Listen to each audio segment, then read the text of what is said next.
El autoritarismo es un sistema de gobierno en el que el poder se concentra en un solo individuo o grupo, generalmente sin tener en cuenta las opiniones o participación de la población. En un régimen autoritario se ejerce un control bastante estricto sobre las instituciones políticas, también las libertades civiles y sobre todo los derechos individuales de las personas.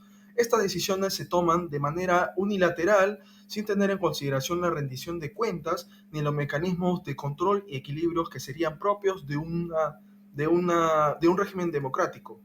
A lo largo del curso hemos visto tres representantes de este régimen. En la semana 3, por ejemplo, tenemos al gobierno de Leguía, donde se implementaron políticas centralizadoras, se fortaleció el poder ejecutivo. Leguía básicamente buscó controlar su control político a través de la represión a la oposición y también la manipulación al sistema electoral. Además, promovió una política económica que favoreció a los grupos élites y también empresas extranjeras, mientras por otro lado excluyó a los sectores populares y también a los campesinos. En la semana 9 tenemos a Velasco, quien implementó una serie de reformas radicales, bastante radicales, en áreas como la economía, la educación, también la agricultura, nacionalizó las industrias, expropió tierras y promovió básicamente una política de redistribución de las riquezas. Estas medidas básicamente para combatir la desigualdad y también el dominio de los grupos oligárquicos que aún existían en el país. Sin embargo, el gobierno de Velasco también estuvo marcado por la represión política, la violación de los derechos fundamentales de las personas, se produjeron detenciones arbitrarias, también torturas, asesinatos, especialmente contra los opositores de su propio régimen. Además, se impuso una censura a la prensa y también se limitaron las libertades civiles como también las políticas. Y por último, tenemos al gobierno de Alberto Fujimori en la semana 14. Durante su mandato adoptó básicamente medidas drásticas para combatir la violencia guerrillera. Estoy hablando de Sendero Luminoso. Implementó una estrategia de lucha antiterrorista que logró debilitar definitivamente a los grupos insurgentes, pero también llevó consigo violaciones a los derechos humanos y abusos por parte de las fuerzas de seguridad, tanto policías como también los militares. Se documentaron casos de matanzas, desapariciones forzosas, torturas. Además, Fujimori concentró el poder en sus manos, debilitó las instituciones políticas, también todas las instituciones democráticas. En 1992 dio un autogolpe de Estado y disolvió el Congreso, básicamente asumiendo el poder dictatorial. Durante este régimen se limitaron las libertades civiles, las políticas, censuró a la prensa, se restringió también la participación a la oposición política. Causas y consecuencias del autoritarismo en el gobierno de Fujimori. Una de las gran causas que existieron en esa época fue la inestabilidad política. Por ejemplo, salieron a la luz dobles videos donde veíamos a Vladimir Montesinos y a Fujimori hacer grandes transacciones de dinero acerca del lavado de activos, narcotráfico, etc. Otra estaba la corrupción para ganar las elecciones. Otra fue la sospecha por tráfico de armas.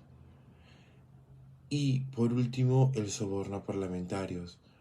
Esta causó en la gente que quisiera tomar acciones por sus propias manos, lo cual llevó a crear movimientos terroristas, como en el caso fue Sendero Luminoso. Existieron también los coches bomba, los cuales también generaron gran temor en la gente, y muchos otros grandes sucesos. Muy buenas tardes. En esta oportunidad nos encontramos con el señor Luis Collins, a quien vamos a entrevistar, y le formularemos la siguiente pregunta. ¿Cuál es su posición frente a la supresión de libertades durante el primer gobierno de Alberto Fujimori?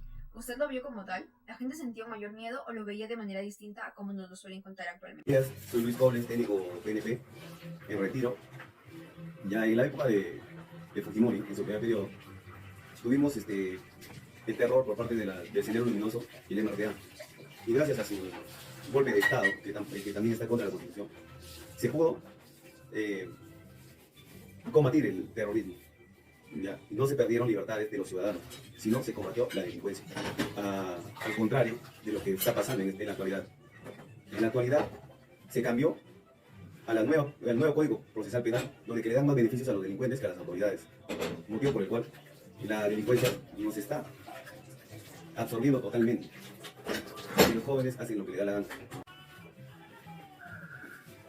Y por ese motivo, es que a mí me parece que en el tiempo de Fujimori estuvo bien nuestras libertades. Lo que yo siento que falló en el gobierno de Fujimori eran los malos manejos, como la corrupción, en todos los sentidos.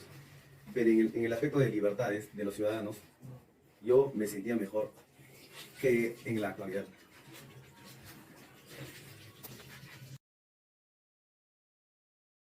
Me gustaría que te presentes y me expliques un poco de quién vas a hablar y cómo esta persona tiene relación con lo que es el autoritarismo durante la época de Fujimori.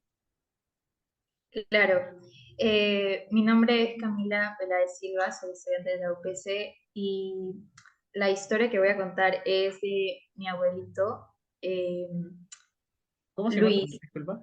Ok. Luis Silva. Ajá.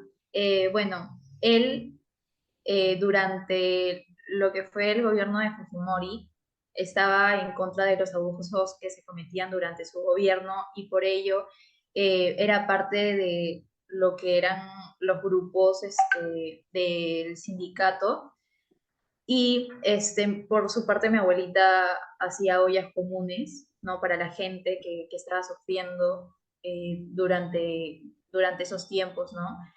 Los que se vulneraban sus derechos y todo. Entonces, un día lo capturaron y en ese momento que lo apresaron, lo torturaron y si no hubiera sido por un familiar que era, me parece, tenía un cargo alto dentro de lo que era los militares, probablemente hubiera desaparecido. De acuerdo a lo visto en nuestra introducción en estas entrevistas, podemos darnos cuenta que el Perú a través de su historia pasó por épocas muy difíciles. Enfocándonos en la década de los 90, el Perú atravesaba por una situación delicada, situación en la cual la crisis y el miedo eran cosas del día a día, por lo cual, en respuesta, se decidió ejercer un régimen autoritario como forma de gobierno, el cual se caracterizaba por la supresión de las libertades individuales en pos de una mayor seguridad. Ahora, la implementación de este régimen tuvo posturas divididas, como se pueden apreciar en nuestras entrevistas. Por un lado, Luis Koblenz menciona que estas medidas fueron necesarias para combatir el terrorismo, el cual aterrorizaba a la sociedad desde entonces. Él no sintió una supresión de sus libertades, sino un organismo estatal más estricto, más fuerte, que velaba por su seguridad.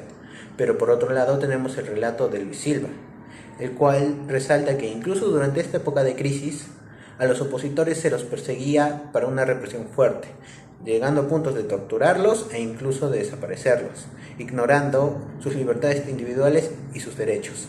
Sin embargo, algo que tienen en común ambas posturas es en los temas de corrupción que ocurrieron durante estas épocas, los cuales mostraban que primaba el conservar el poder sobre combatir los problemas de ese entonces.